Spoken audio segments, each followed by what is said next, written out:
দক্ষিণ আফ্রিকা দেশ পরিচিতি ৩১শে মে ১৯১০ সালে যুক্তরাজ্য থেকে স্বাধীন হয়। দক্ষিণ আফ্রিকার আইনি রাজধানী কেপ টাউন।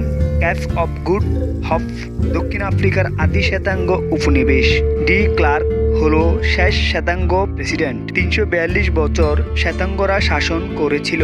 ১৯৪৮ সালে চালু বর্ণবাদ নীতির ৩০ জুন ১৯৯১ সালে বিলুপ্ত ঘটে। ১৯৬১ সালে বর্ণবিদ্বেষ নীতি প্রণীত হয় এবং ১৯৯৬ সালে বর্ণবৈষম্যহীন সংবিধান গৃহীত হয়। ১৯৯৪ থেকে ১৯৯৯ সাল পর্যন্ত নেলসন ম্যান্ডেলা প্রথম কৃষ্ণাঙ্গ নেতা হিসাবে ক্ষমতায় ছিলেন। ১৯৬২ সাল থেকে ১৯৯০ সাল পর্যন্ত ২৭ বছর তিনি কারাবাস যাপন করেছিলেন।